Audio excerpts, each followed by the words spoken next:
ये क्लास मैं व्यक्तिगत रूप से अपने लोभवश दे रहा हूँ, क्योंकि पढ़ाने से और अधिक समझ में आ जाता है और जीवन जा रहा है, हम समझ ही नहीं पाएँगे उसमें जीवन बीत जाएगा। कठिन नहीं है, हम लोग गोपी गीत की चर्चा करने का प्रयास करेंगे, जितना मुझे समझ में आएगा उतना प्रयास करेंगे। तो आप लोगों के संग पढ़ने में कोई आपत्ति तो है नहीं? साथ में पढ़ेंगे, आज एक श्लोक देखेंगे, वैसे करके देखते हैं 19 दिन लगेगा। एक दिन में एक ही श्लोक करेंगे, जल्दीबाजी नहीं करना चाहता। फिर भी सब लोग साथ में एक बार गाइएगा। गोप्या ऊचुः जयति तेऽधिकम् जन्मना व्रजः श्रयत इन्दिरा शश्वदत्र हि दयितदृश्यतां दिक्षु तावकास्त्वयि धृतासवस्त्वां विचिन्वते। पहले इसका अनुवाद पढ़ते हैं। श्री भगवान की विरहावेश में गोपियां गाने लगीं। अब ये इसकी भूमिका आप जानते हैं, भगवान श्री कृष्ण रासलीला में सबके संग नृत्य कर रहे थे और गोपियों को अभिमान हो गया कि हमारा कितना बड़ा भाग्य है, तो भगवान अंतर्हित हो गए। तो उनके विरह में ये सारी गोपियां इकट्ठी होकर के कृष्ण का गुणगान कर रही हैं या कृष्ण के विरह में गीत गा रही हैं। हे प्रियतम श्याम सुंदर श्री कृष्ण, आपके जन्म के कारण वैकुंठ आदि लोकों से भी ब्रज की महिमा बढ़ गई है। आपके जन्म काल से श्री लक्ष्मी जी अपने निवास स्थान श्री वैकुंठ को छोड़कर सदा यहीं निवास करने लगी हैं। प्रियतम श्री कृष्ण, ये सभी आपकी गोपियां आपके चरणों में अपने प्राणों को न्यौछावर कर रखी हैं और विभिन्न दिशाओं में वे आपका ही अन्वेषण कर रही हैं। हे प्रियतम, आप अब दर्शन दीजिए। कैसे चाहते हैं? पहले संस्कृत समझते हैं, फिर अन्वय समझते हैं, जैसे हम लोग समझते आए हैं। गोप्या उचुहु अर्थात गोपियों ने कहा, जयति ते धिकम, जयति ते धिकम, ते जन्मना व्रजः, व्रज मतलब व्रज में, ते जन्मना आपके जन्म के द्वारा, ये समझ में आ रहा है? जन्मना तृतीय विभक्ति है, तो ते जन्मना व्रजः आपके जन्म के कारण, व्रज अधिकम जयति, व्रज अधिक जय को प्राप्त कर रहा है। अब ये नहीं बोल रही हैं कि किससे अधिक जय को प्राप्त कर रहा है, तो वैकुंठ से जय को अधिक प्राप्त कर रहा है।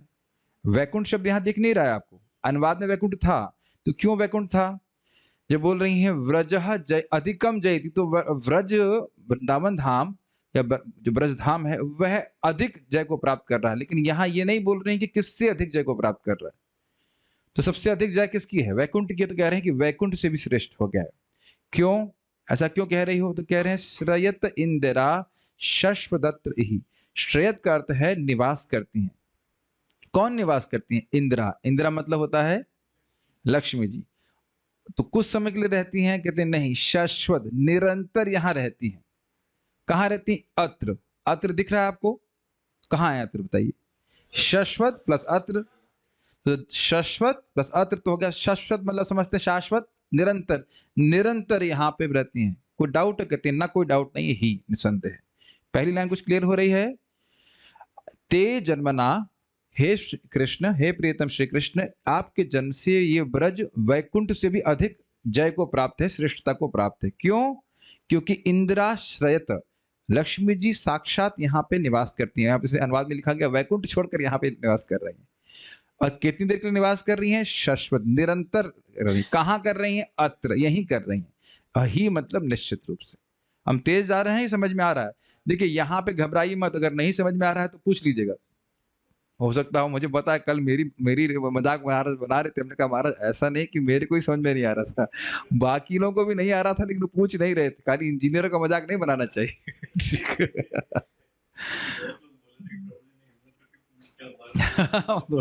नहीं, जब समझ में नहीं आ रहा तो क्या करेंगे?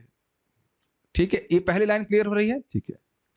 दयिता, दयित अर्थ है हम पर दया कीजिए, हम कृष्ण को ही बोल रहे हैं दयिता। दृश्यताम, और हमारे सामने हम दो कई अर्थ से बोले हमारे सामने आ जाइए, ये कम से कम हमारी तरफ देखिए तो सही। जब आप देखेंगे तो आपके हृदय में दया उत्पन्न हो जाएगी, तो जरूर हमारे सामने आ जाएंगे। कुछ समझ रहे हैं आशय? अभी टीका में और क्लियर होगा। दयित मतलब आपके हृदय में दया है, और एक बार आप बस हमारी स्थिति को देख लेंगे तो निश्चित रूप से इस दया के कारण हमारे सामने उपस्थित हो जाएंगे।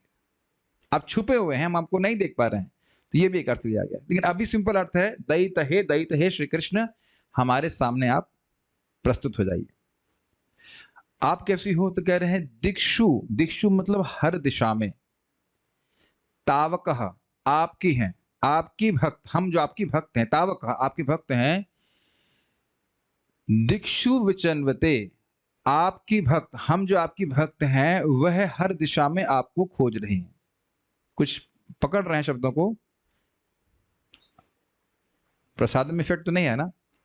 माइंड चल रहा है ना? खून जब प्रसाद ले लेते हैं तो खून जो है इंटेस्टाइन में जाने लगता है इधर नहीं जाता है, थोड़ा विपरीत करना पड़ेगा। नहीं जा रहा तो कुछ समझ में आ रहा है कुछ? दिक्षु मतलब हर दिशा, और तावका मतलब आपकी भक्त।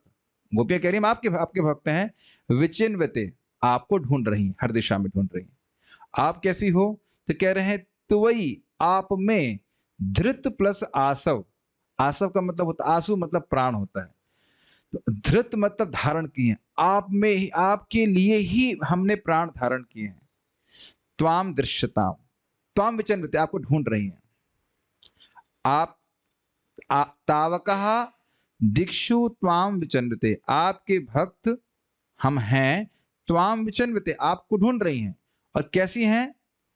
त्वयि धृतासव, आप में ही या आपके लिए ही हम अपना प्राण धारण किए हुए हैं। धृत समझते, धृत मतलब धारण करना, और आसव का मतलब होता है प्राण। कई बार आपने शब्द सुना है कि उनके प्राण अपने बेटे में अटके हुए हैं, शब्द सुना होगा आपने। तो ये भले ही इस तरह की बात बोलते हैं, अटके हैं नहीं अटके, लेकिन कहने का आशय है कि अतिशय, बहुत अतिशय प्रेम है उसके। चलिए अभी अगर नहीं समझ में आया है तो अन्वय से और समझ में आ जाएगा। देखिए अन्वय मतलब हे दयित, हे दयित, हे प्रियतम श्याम सुंदर श्री कृष्ण। दयित, दयित शब्द किसके लिए है? कृष्ण के लिए। इस दयित शब्द का अर्थ आपको और टीका में क्लियर हो जाएगा। ते अर्थात आपके, जन्मना अर्थात जन्म के कारण, व्रजः व्रज की महिमा, अधिकम जयति वैकुंठ से भी अधिक बढ़ गई। इतना क्लियर हो गया है, इसमें तो कठिनाई नहीं हुई। अत्र और इसलिए यहां, ही मतलब निसंदेह, इंदिरा यानी लक्ष्मी देवी शाश्वत श्रयते निरंतर वास करती हैं। अब स्वाभाविक सी बात है कि कोई वैकुंठ से, वैकुंठ में लक्ष्मी जी निवास करती हैं, तो वैकुंठ से कोई श्रेष्ठ स्थान होगा तभी तो लक्ष्मी जी वहां से वैकुंठ छोड़कर जाएंगी। या ऐसा कह सकते हैं कि वैकुंठ छोड़ करके लक्ष्मी जी यहां निवास कर रही हैं, तो मतलब इससे समझ लेना चाहिए कि व्रज वैकुंठ से भी श्रेष्ठ है। ठीक, हम बहुत धीरे धीरे जाएंगे ताकि बात समझ में आ जाए। त्वयि केवल तुम्हारे लिए ही ये, तावकाः आपकी भक्त दासियां, धृतासवः अपने प्राण धारण की हुई हैं। अब समझ में आ रहा है? त्वयि तावकाः धृतासवः, इतना समझ में आ रहा है? नहीं आ रहा है? त्वयि मतलब आप में या आपके लिए ही, मतलब आपके लिए ही जी रही, कहने का मतलब। और तावकाः आपकी ही हैं। हम आगे नहीं बढ़ेंगे, समझ में नहीं आएगा तो। त्वयि मतलब हमारे प्राण आप में ही अटके हैं, या हमारे प्राण आपके लिए, हम जी ही आपके लिए रहे। तो त्वयि मतलब ये आपके लिए, और तावका मतलब आपकी। भाई ये तो आप जानते हैं कि भूल गए, चैतन्य चरितामृत में हम लोग रूप शिक्षा में पढ़ाए थे कि जैसे जैसे भक्त की शांत रस में भगवान से ममता नहीं होती है, लेकिन दास्य रस में ममता होती है, और वो ममता बढ़ती जाती है। तो मैं कृष्ण का हूं और कृष्ण मेरे हैं, ये भावना दास्य रस ऑनवर्ड रहती है। सब ऐसे देख रहे जैसे मैंने कभी पढ़ाया नहीं है। अरे आउट ऑफ सिलेबस बोल रहे हो, याद आ रहा है कुछ?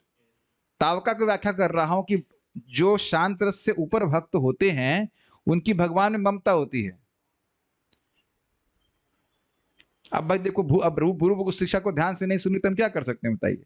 पढ़ाया था कि नहीं? शांत रस में जगत से विरक्ति और भगवान में आसक्ति होती है, लेकिन भगवान में ममता नहीं होती कि मैं कृष्ण का हूं, कृष्ण मेरे हैं।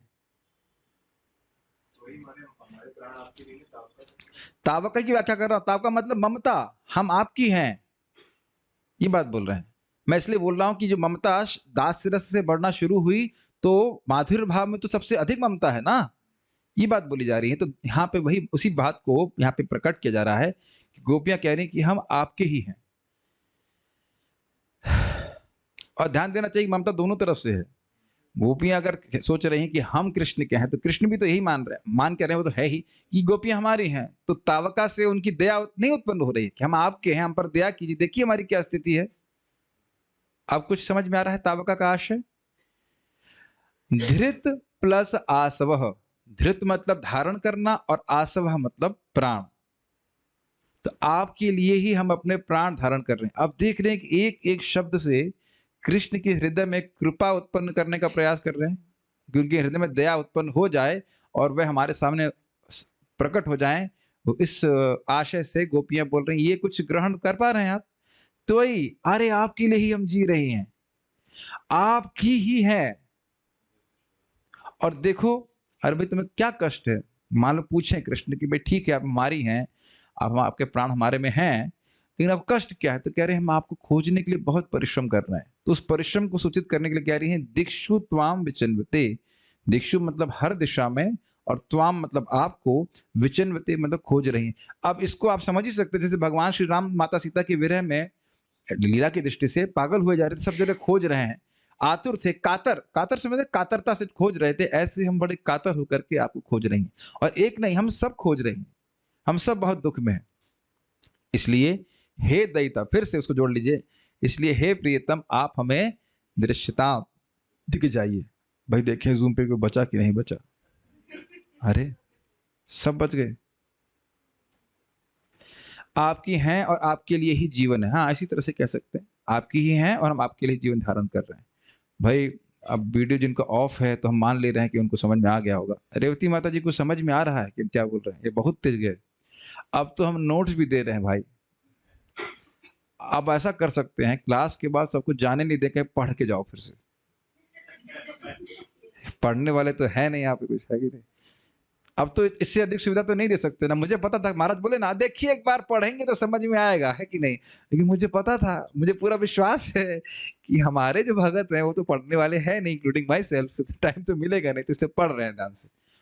कुछ रिवाइज हो रहा है, कुछ कुछ याद आ रहा है, ठीक है।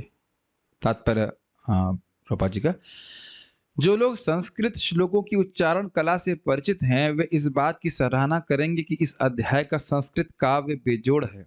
विशेषतया श्लोक के छंद असामान्य रूप से सुंदर हैं और अधिकांशतः प्रत्येक पंक्ति का प्रथम तथा सप्तम अक्षर एक ही व्यंजन से प्रारंभ होता है। उसी तरह चारों पंक्तियों के द्वितीय शब्द भी हैं। जरा देख लेते हैं क्या है। जयति ते दिकम ज मना व्रजः, जा दिख गया। उसके बाद श्रयत वाले में तो नहीं दिख रहा है, श्रयत इंदिरा, श्रयत इंदिरा शश्वदत् रही श दयित दृश्यताम दिक्षुतावकाश दादा त्वयि धृतासवस्त्वाम विचंत। वहां पे ता आधा से रिपीट हो रहा है, यही दिख रहा है इस प्रकार से, त्वयि धृतासवस्त्वाम विचंत। नहीं समझ में? चश्मे से दिख रहा है कि नहीं? कुछ जा के बाद जा रिपीट हो रहा है ना, जा 1 2 या ती ते धी क 1 2 3 4 5 और जा पहला जोड़िए 7, 7 के बाद रिपीटेशन हो रहा है कि नहीं? 7वां तो जयति ते दिकम जा, तो जा रिपीट हो रहा है कि नहीं? श्रयत 1 2 3 4 5 6 7 तो श्रयत फिर श, ठीक है। उसके बाद दयिता और दिक्षु, वैसे सब 3 दिए आ गए, दयिता दृश्यताम दिक्षु, तो दयिता उसके बाद फिर दिक्षु, और त्वयि त्वयि त्वयि त्वयि का आधा था, फिर हम जो मुझे दिख रहा है त्वयि के बाद त्वयि धृतासवस्त्वाम। ऐसे समझ में आना चाहिए। बहुत संस्कृत नहीं जान रहे लेकिन जितना है उतना पढ़ाने का प्रयास कर रहे हैं। भावार्थ दीपिका का भावानुवाद, ये भावार्थ दीपिका किसने लिखी है इतना बात याद है किसी को? शिला श्रीधर स्वामी ने। ये भक्त बोल रहे थे भाई ये बता दिया करिए कौन से लिखने की टीका लिखी है। उन्होंने कहा अच्छा भाई ठीक है। पिछले अध्याय के अंत में वर्णन हुआ कि विरहनी व्रज देवियां श्री कृष्ण को ढूंढते ढूंढते निराश होकर पुनः यमुना पिलन पर लौट आई। लाइन समझ में आ गई? जो व्रज देवियां अर्थात जो गोपियां थीं, जो कृष्ण के विरह में आतुर थीं, वह उनको ढूंढने का प्रयास करते हुए निराश होकर के अब यमुना जी के तट पे आ गई। क्लियर? ठीक है।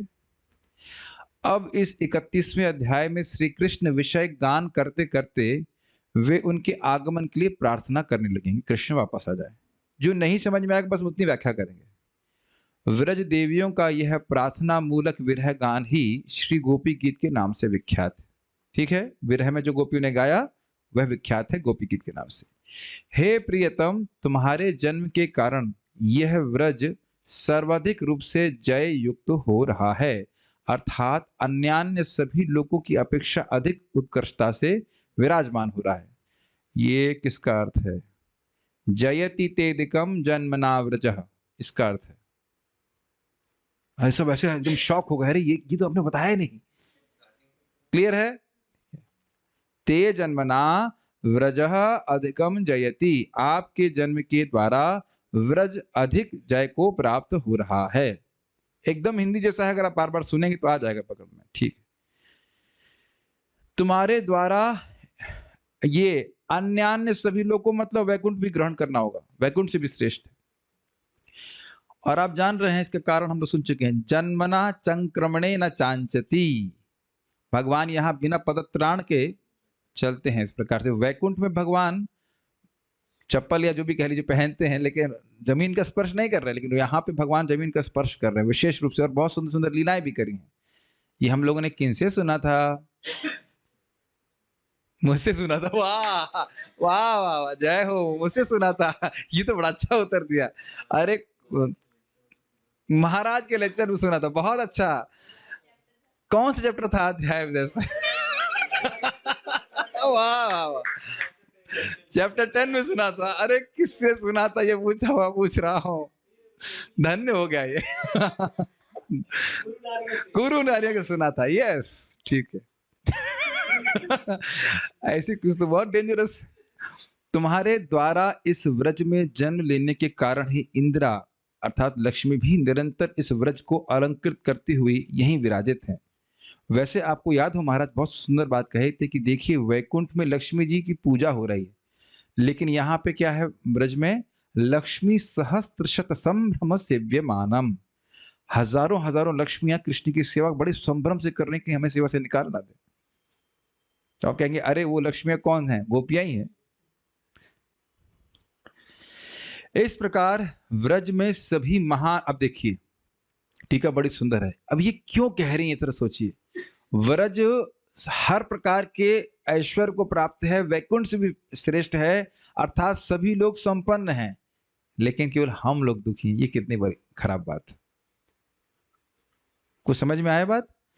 ये क्यों कह रही है कि वैकुंठ से भी व्रज श्रेष्ठ है, सब व्रज में सभी लोग खुश हैं, बस देखिए हम ही लोग दुखी हैं।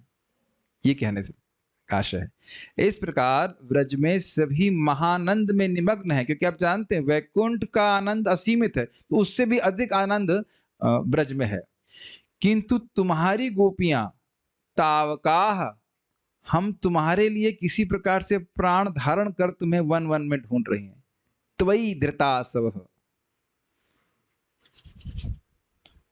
ब्रज वैकुंठ से भी श्रेष्ठ है, और वैकुंठ में कोई कुंठा नहीं है, कोई कष्ट नहीं है। लेकिन देखिए, श्लोक देखिए, श्लोक दिखाइए। त्वयि तावकः त्वयि धृतासव, जिनके प्राण आप में ही लगे हैं। तावका, हम जो आपकी ही हैं। हम त्वाम विचन्विते, हम आपको ढूंढ रही हैं। आप कितने दुख ढूंढ रही हैं, मतलब आप हमारे सामने नहीं हैं, हम लोग बहुत दुख में हैं। नहीं समझ में आ रहा है कि वो क्यों कह रही हैं? ये क्यों कह रही हैं कि कृष्ण आपके जन्म से व्रज वैकुंठ से भी श्रेष्ठ हो गया? ये नहीं समझ में आ रहा है। वैकुंठ में सभी लोग खुश हैं, ब्रज वैकुंठ से भी श्रेष्ठ हो गया, बाकी सब लोग सुखी हैं, केवल देखिए हम ही लोग दुखी हैं। ये तो अच्छी बात नहीं है। तो आपकी दुख की चिंता मैं क्यों करूं? और आप ही के तो हम हैं, आपके लिए तो प्राण धारण करी हुई है। क्या ये उचित है कि हम लोग दुखी रहें? अभी भी नहीं समझ में आया? तो भाई लंच की तैयारी करिए और कुछ नहीं कर सकते, इससे अधिक हम नहीं समझा सकते। चलो अभी क्विज लूंगा, अब क्विज लूंगा उसके बाद। हाँ, यहाँ पे रात्रि का लिमिटेशन नहीं है। अतएव तुम हमें दर्शन दो, अर्थात हमारे नयन गोचर हो। ये क्या यहाँ पे संस्कृत क्या दिखेंगे इसको? दृश्यताम, आप हमारे सामने हो जाइए। अथवा हम लोग ढूंढ कर तुम्हें देख सकें, अथवा इस प्रकार तुम्हें ढूंढते हुए हम कितने दुखी हैं इसे तो तुम देखो। दो चीजें देखिए, दृश्यताम का अर्थ क्या है? एक अर्थ है दृश्यताम का कि आप हमारे आंखों के सामने आ जाइए। दूसरा एक और चीज है कि ये लोग ढूंढ रही हैं, जो कह रहे हैं कि आप अपने को छुपाने का प्रयास रोक दीजिए। आप समझ में आया महाराज क्यों बोल रहे हैं? भाई अगर आप कुछ ढूंढ रहे हैं और वह भगवान ने कहा कि नहीं तुम ढूंढोगे भी तो भी देखूंगा नहीं, तो ढूंढने से भी नहीं दिखेंगे। तो इसलिए क्या है ना कि आप जो आपने संकल्प लिए हैं कि अभी मैं इनके सामने नहीं आऊंगा, इसको त्याग दीजिए और इस प्रकार हम आपको ढूंढ पाएंगे।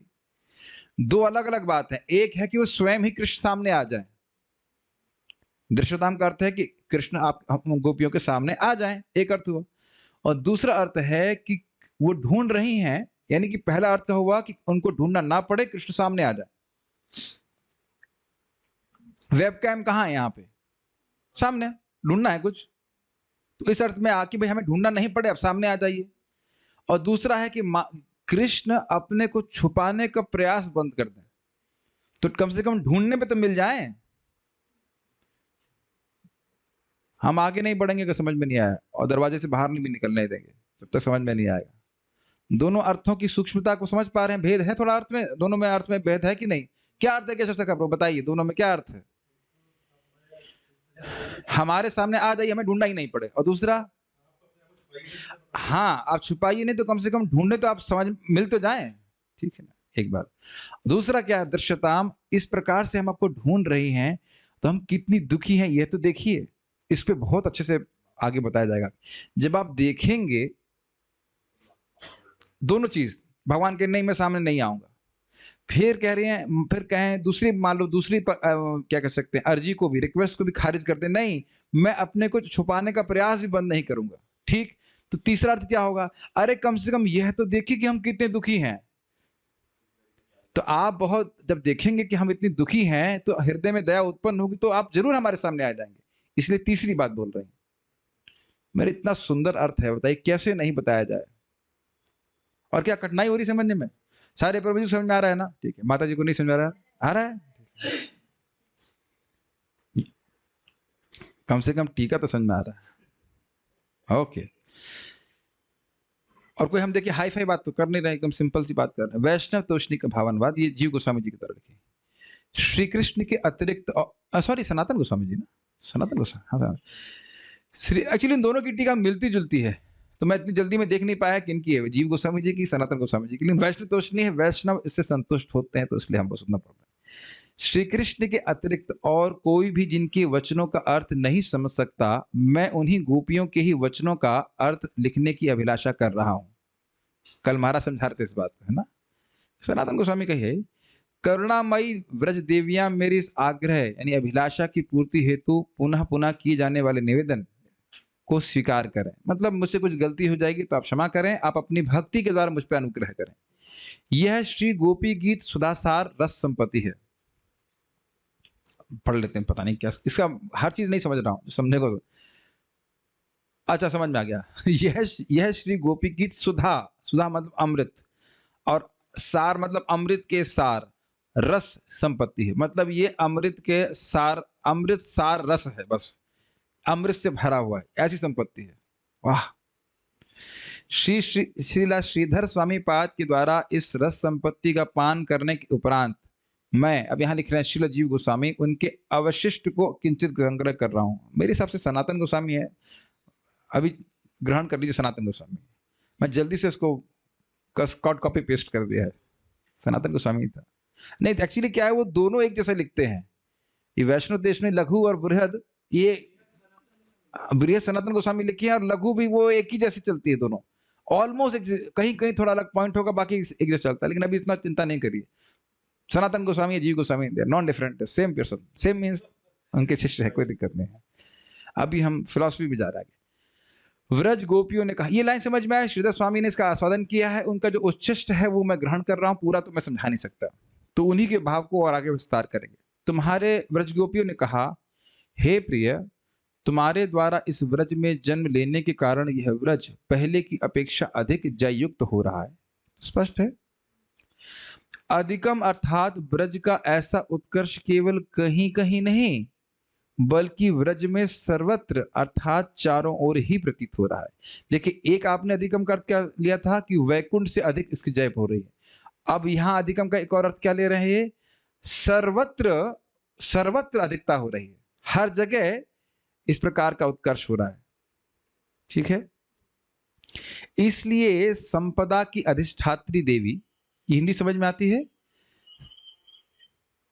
श्री लक्ष्मी से अभिन्न इंदिरा निरंतर इस व्रज को अलंकृत करती हुई यही वास कर रही।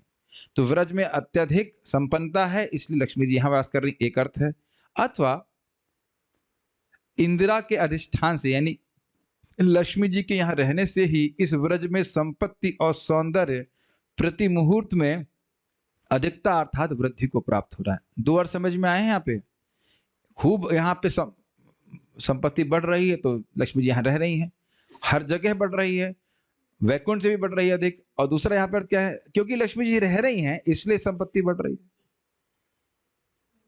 कोई कठिन तो नहीं है, तो समझ में आ रहा होगा। एमए कोई किया है क्या? नहीं किया है, कोई बात नहीं, बिना एमए किए भी हम लोग समझ सकते हैं इतनी। व्रज शब्द की लक्षणावृत्ति के द्वारा व्रजवासी भी लक्षित हो रहे हैं। देखिए, व्रज का सीधा अर्थ क्या है? ब्रज, ब्रज भूमि।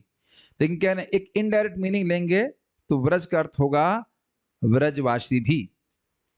इनडायरेक्ट मीनिंग समझते हैं? जैसे कोई कहे कि स्वामी जी का आश्रम गंगा जी में है, स्वामी जी का आश्रम गंगा जी में है, गंगा जी में तो आश्रम नहीं हो सकता है। कहने का है कि गंगा जी के तट पे है। या कहे कि नर शार्दुल,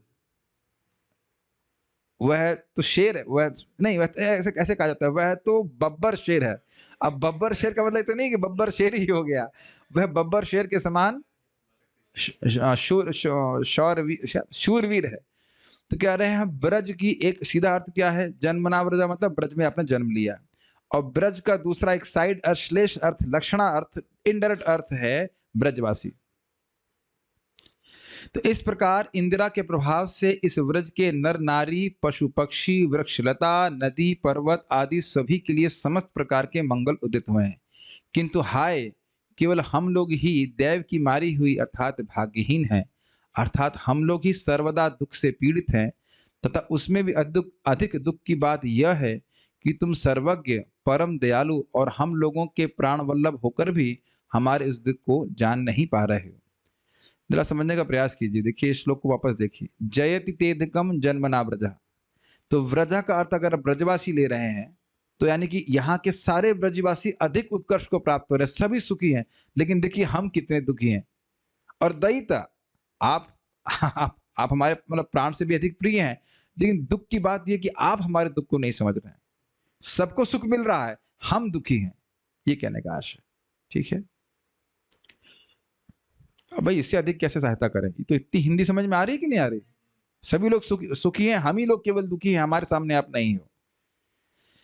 इस समय अन्यान्य विषयों की बातें तो दूर रहे, तुम केवल मात्र हमारे इस दुख से अवगत हो जाओ, इसे व्यक्त करने के लिए ही व्रज देवियां दैत इत्यादि कहकर प्रार्थना कर रही हैं। तो कह रहे हैं और बातें छोड़ दीजिए, हमारे केवल आप इस दुख को समझिए कि हम आपसे विरह में कितनी दुखी हैं। और दैत शब्द कह रही है। दैत क्यों कह रही है, जरा देखिए। जो व्यक्ति दया से युक्त है, ये कहने का आशय, आपका यह स्वभाव ही है। हे दैत, हे प्रिय, प्रियतम, अंततः तुम एक बार एक क्षण के लिए भी दूर से ही हमारी इस अवस्था को तो देखो, अर्थात हमारी इस अवस्था से अवगत हो जाओ। ये आपने लास्ट अर्थ सीखा था ना श्रीधर स्वामी में। दृश्यता मतलब यद्यपि आप हमारे सामने मत आइए, यद्यपि आप ऐसा भी मत होइए कि हम आपको ढूंढ पाए, लेकिन कम से कम दूर से देखिए तो सही कि हमारी स्थिति क्या है। अभी पढ़ाया था कि नहीं? तो कम से कम दूर से देखकर अवस्था हमारी हमारी जो दीनहीन अवस्था से समझिए तो सही। इस वाक्य का गहरा अभिप्राय, निगूढ़ अभिप्राय यह है कि तुम स्वभाव से पर दुख कातर हो। दैत्य समझ रहे हैं, जो दया से युक्त हैं, जो दूसरे को दुख को देखते हैं तो वह स्वयं दुखी हो जाते हैं, उसके दुख को निवृत्त करने की भावना उनमें रहती है, इसलिए कहते हैं पर दुख कातर हो। इसलिए हम लोगों के इस दुख को देखने या जानने पर निश्चित ही तुम हमें दर्शन दिए बिना नहीं रह पाओगे। देखिए, पर दुख कातर मतलब दूसरों के किसी भी दुख को देख करके वह दुखी हो जाते हैं, उसको निवृत्त करने की भावना रहती है। तो बताइए, अगर उसके अपने ही व्यक्ति दुखी होंगे तो क्या उसके दुख को वो निवृत्त नहीं करना चाहेगा? इसलिए कह रही दयिता, दयिता अर्थात प्रियतम, और दयिता मतलब दूसरे के दुख के को दूर करने की भावना से युक्त, दया से युक्त। दयितम इज इक्वल टू दया से युक्त, ये भी नहीं समझ में आ रहा है। तो दया का मतलब क्या है? कोई व्यक्ति कष्ट में है तो हम सोचते हैं कि कैसे उसका दुख निवृत्त हो जाए। तो गोपियों को क्या दुख है बताइए? कृष्ण से विरह का दुख है, और कह रही है कि हम तो आपके ही हैं, अपने प्राणों को आपको समर्पित कर रहे हैं। आप तो दूसरों को देख करके, जो आपको प्रति इतना प्रेम से युक्त ना भी हो, उनके प्रति भी आप उनको दुख के देख करके दूर करने की भावना रहती है आपकी, बल्कि कातर हो जाते हैं। तो अब हम तो आपकी ही हैं और आपके विरह में इतने दुख में हैं, तो क्यों नहीं आप हमको एक बार देखेंगे तो हमारे सामने आ जाएंगे। जब दूर से ही आप देखेंगे कि हम कितने दुखी हैं, तो आप निश्चित रूप से हमारे सामने आ जाएंगे। इसलिए भले ही आप हमारे सामने ना आइए, कम से कम एक दृष्टि तो डालिए। अच्छा, अगर वैसे भी समझ में नहीं आ रहा है तो एक थोड़ा विनोद की बात कहेंगे। महाराज बता रहे थे कि एक व्यक्ति घर छोड़ के चला गया। तो घर छोड़ के जा रहा था, इतने में ही उसकी पत्नी रेलवे स्टेशन पे पहुंच गया होगा। रेलवे स्टेशन पे पहुंचा था, बस ट्रेन आने ही वाली थी कि इतने में पत्नी उसकी बच्चा सामने ला के रख दी। अब बच्चे को देखता ही उसके हृदय बिल्कुल पिघल गया, फिर वो घर वापस आ गया। तो ये होता है कि देखने से व्यक्ति दया आ ही जाती है। तो कह रहे हैं दूर से ही देखिए, तो दूर से भी देखेंगे तो भी आपके हृदय में हमारे प्रति दया आ जाएगी, और आप हमारे सामने उपस्थित हो जाएंगे कि आप देख रहे हो कि आपके अदर्शन के कारण ही हमें दुख उत्पन्न हो रहा है। दुख जलाब्धि मग्नम, याद आ रहा है कुछ? तो दुख जलाब्धि मग्नम का क्या अर्थ लिया था? एक संसार का दुख और दूसरा आपके अदर्शन का दुख। देखिए, आप जब सामने बैठ करके सुनते हैं, मतलब एटलीस्ट टेक्स्ट को देखते हुए सुनते हैं, तो जब दोबारा रेफर करूंगा तो स्पार्क जल जाता है। हाँ हाँ, बोला था इस प्रकार से, ठीक है। तो यहाँ पे गोपियों का दुख क्या है बताइए? भगवान श्री कृष्ण के अदर्शन का दुख, ठीक है।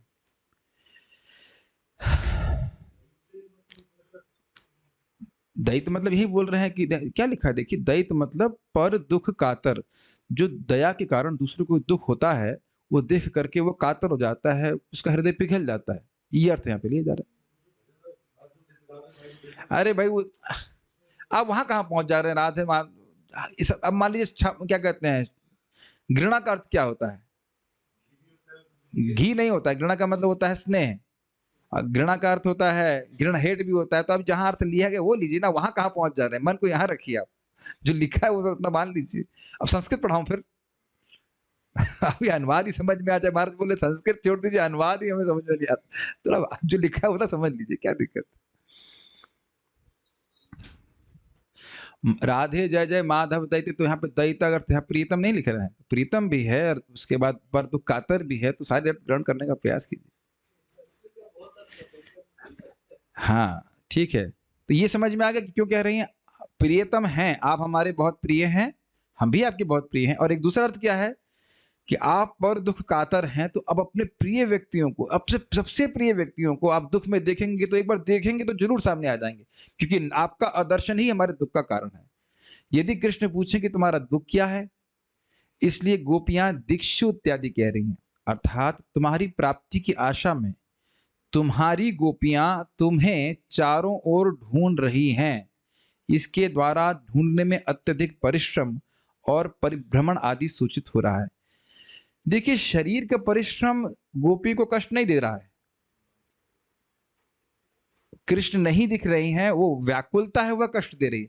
परिश्रम तो गोपियां करती ही थी, इसमें कौन सी बड़ी बात है? गोबर थापना और गायों की सेवा करना, यह कोई बात नहीं है। लेकिन कृष्ण उपस्थित नहीं हो रहे हैं, ये बहुत बड़ा कष्ट है।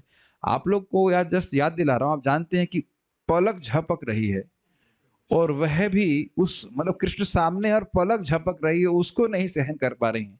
तब कृष्ण इतने दूर के लिए इतनी देर के लिए दूर चले जाएं तो कितना कष्ट होगा, हम लोग कल्पना भी नहीं कर सकते। समझ रहे हैं बात? तो जगह जगह परिभ्रमण कर रही हैं, परिश्रम कर रही हैं, तो यह बहुत कष्ट में है। अच्छा, दिक्षु का अर्थ ग्रहण कर पा रहे हैं? दिक्षु मतलब हर दिशा में, और तावका मतलब आपकी गोपियां ढूंढ रही हैं आपको, त्वाम विचन्विते, आपको ढूंढ रही हैं, तो ये बहुत कष्टकारी हो रहा है। अगर अभी भी नहीं समझ में आ रहा है तो सोचिए, अब ये तो बहुत लौकिक उदाहरण है, बहुत ही खराब है, मुझे क्षमा कीजिएगा, कि मान लीजिए किसी के कुछ पैसे गिर गए हों, तब कैसे ढूंढता है बताइए?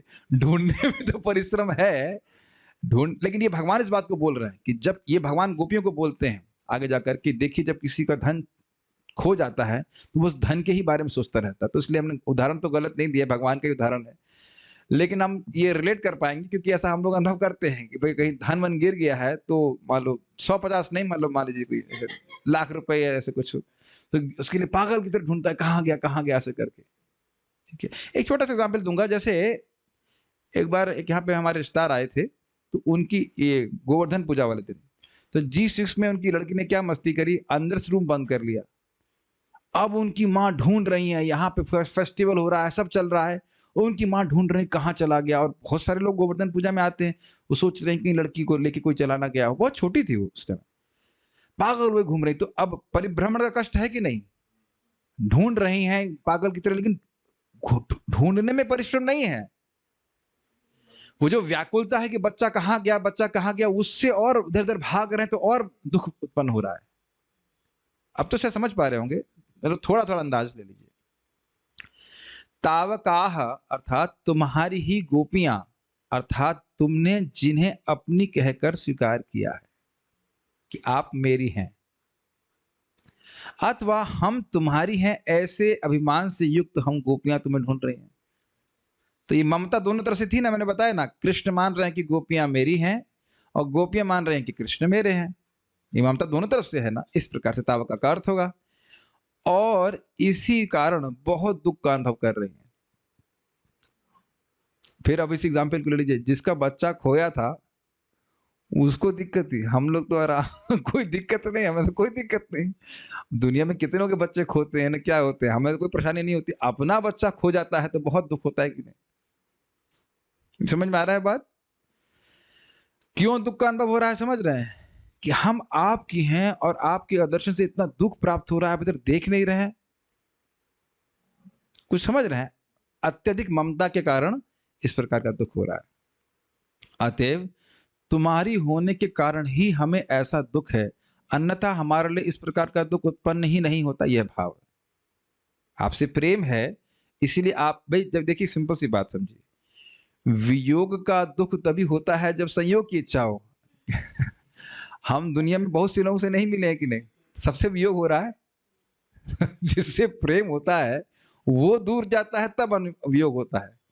Does it make sense? ऐसे तो कृष्ण से हमारा वियोग है ही। कृष्ण अपनी दुनिया में, इन द सेंस गोलोक में है, हम अपने में मस्त हैं, तो कुछ तो फीलिंग नहीं आ रही है। अच्छा, दो जलेबी और लेके आना। थोड़ा खिचड़ी में मसाला डाल देना, क्या दिक्कत है? कोई दिक्कत तो है नहीं। शून्य इतम जगत सर्वम तो कुछ नहीं हो रहा है। तो वियोग का अनुभव तभी होता है जब संयोग अर्थात प्रेम हो। ये तो क्या मतलब हुआ बताइए? तो ये कह रहे हैं कि इस प्रकार से दुख इसीलिए उत्पन्न है क्योंकि अत्यधिक प्रेम है भगवान श्री कृष्ण से। यहाँ हे दैत, इस संबंध के प्रयोग द्वारा गोपियां अपने अंतःकरण में उदित हुई दीनता से दया के सागर, ठीक है, समझा रहा है, श्री कृष्ण के हृदय में नित्य निवास करने वाली अनुकंपा को उत्पन्न करा रही हैं। क्योंकि निरुक्ति के अनुसार जो दया अर्थात अनुकंपा करते हैं वे दैत हैं। अब समझ में आ गया प्रभु? ठीक है, किंतु ये इतना अर्थ ले लीजिए, इस प्रकार से वह बोल रहे हैं कि देखिए हम कितने दुखी हैं, प्राणों को आपके लिए रख रहे हैं, रखी हुई हैं, आपकी हैं, ऐसे बार बार बोल रही हैं। तो उससे क्या है, कृष्ण सुनेंगे? भाई दिख नहीं रहे तो उसका अर्थ ये तो नहीं कि सुन नहीं रहे। हो सकता है कृष्ण कहीं आसपास ही हो और कृष्ण सुन रहे हैं, और एक्चुअली था भी इसी प्रकार से, ऐसा नहीं था कृष्ण सुन नहीं रहे थे, आगे कृष्ण प्रकट हो भी जाएंगे। हाँ ठीक है, बीच में कोई कमेंट मत कीजिए अभी।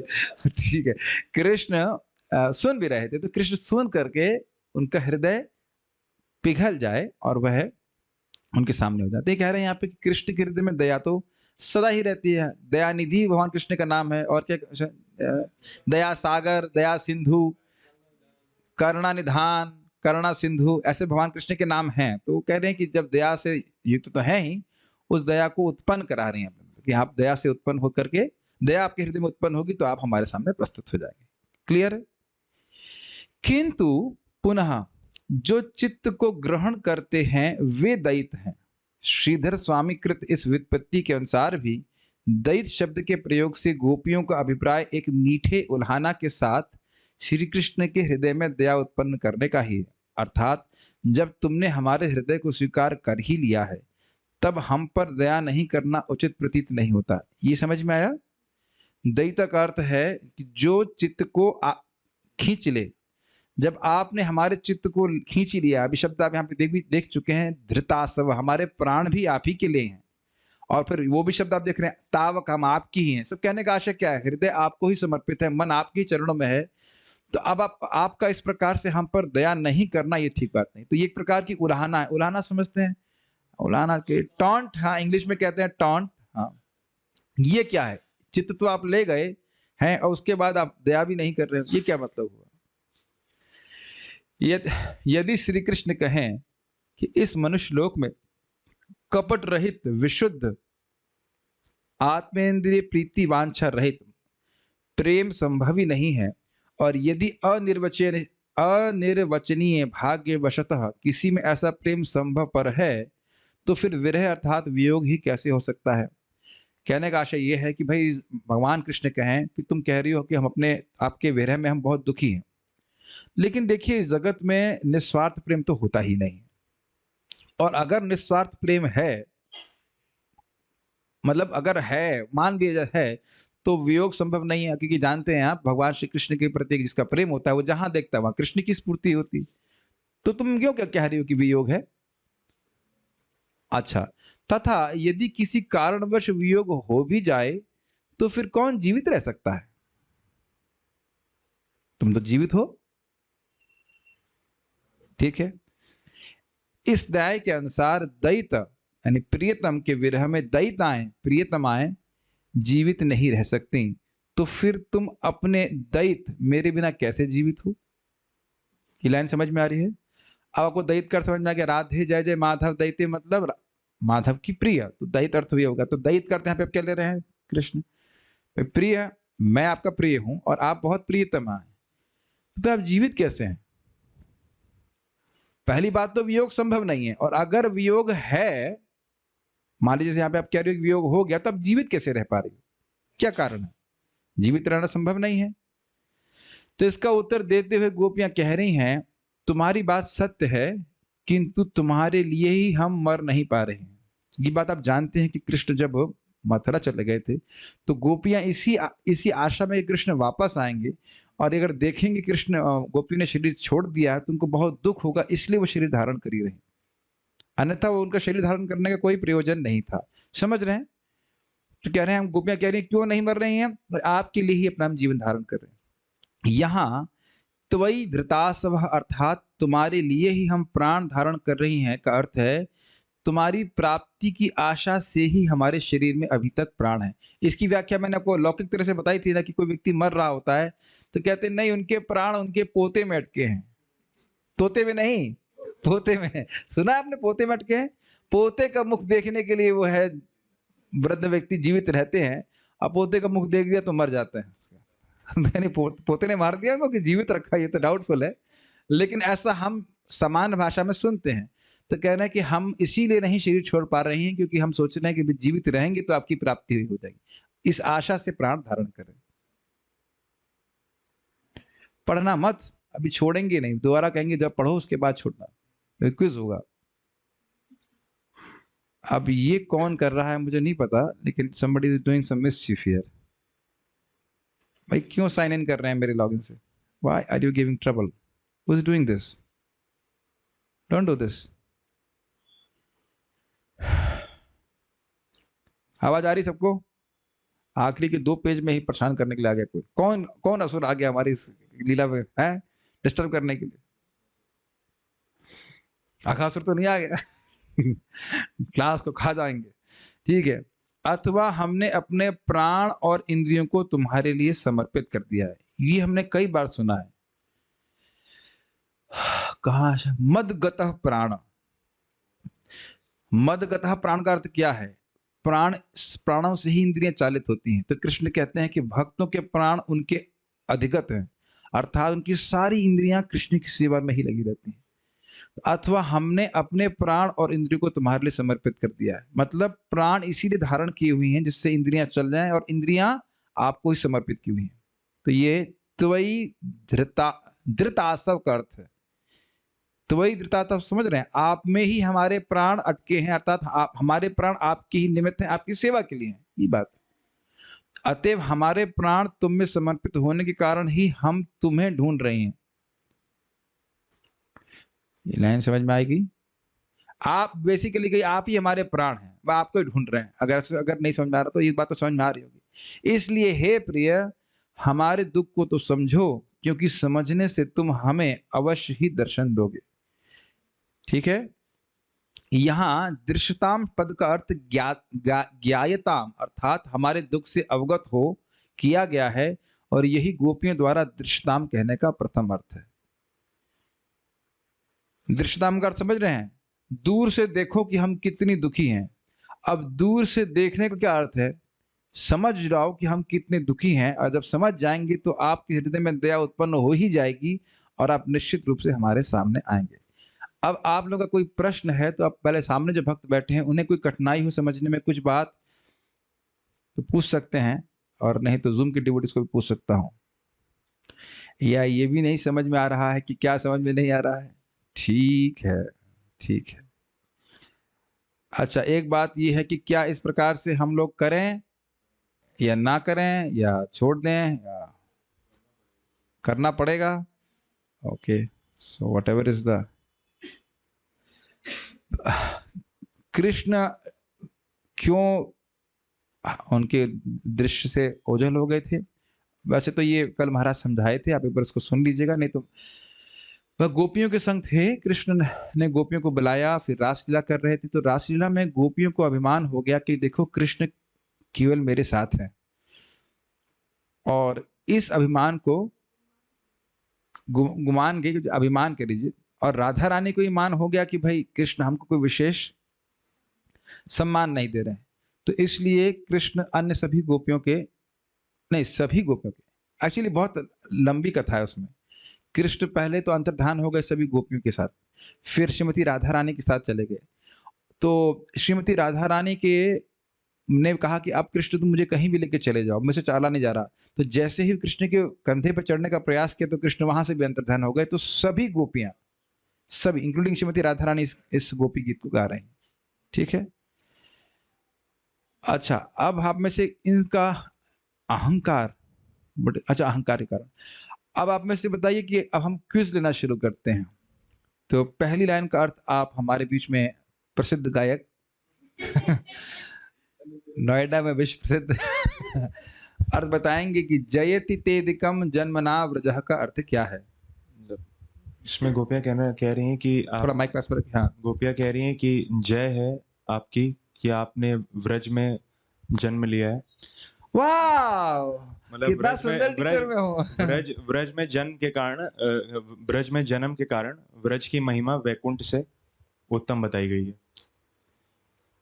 थोड़ा तृप्ति नहीं हो रही है, ठीक है, कुछ क्लोज आ रहे हैं। और किसी को समझ में आया? यहाँ पे माताओं में किसी को समझ में आया? हाँ जी।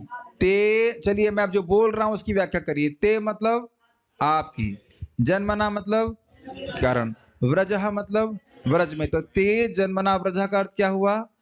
व्रज में आपके जन्म के कारण।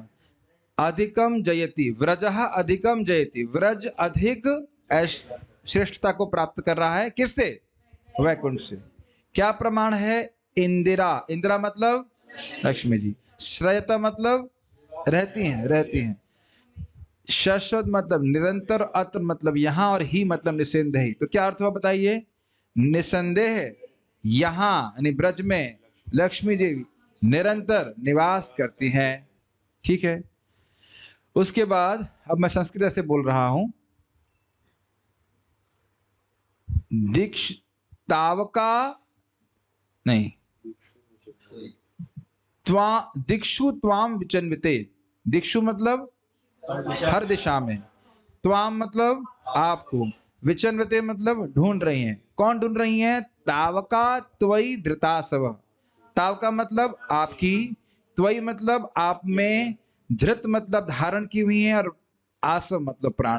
हम गोपियां जो आपकी ही हैं और आप में ही अपने प्राण धारण किए, अपने प्राणों को आप में समर्पित की हुई हैं, इसलिए आपको ढूंढ रही हैं। मतलब और इसलिए दयित, दयित अर्थात हे परम दयालु, दयित अर्थात हे प्रियतम, दृश्यताम, हमें हमारे सामने उपस्थित हो जाइए, हमारे सामने उपस्थित हो जाइए, या अपने को छुपाने का प्रयास छोड़ दीजिए, या दूर से ही ऐसे देखिए कि हमारी कितनी बुरी स्थिति है, इस कारण से आपके हृदय में दया उत्पन्न हो जाएगी और आप हमारे सामने प्रस्तुत हो जाएंगे। अब हम फिर से गाएंगे, मृदंग उठाइए, अब अर्थ समझ कर गाने का प्रयास कीजिए, ठीक है। गोप्या उचुः गोप्या ऊचुः जयति तेऽधिकम् जन्मना व्रजः श्रयत इन्दिरा शाश्वतत्र हि। जयति तेऽधिकम् जन्मना व्रजा शयत इन्दिरा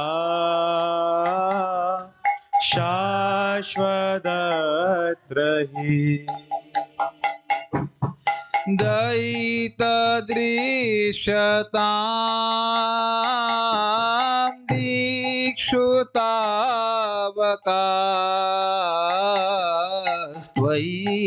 धृतासवस्त्वां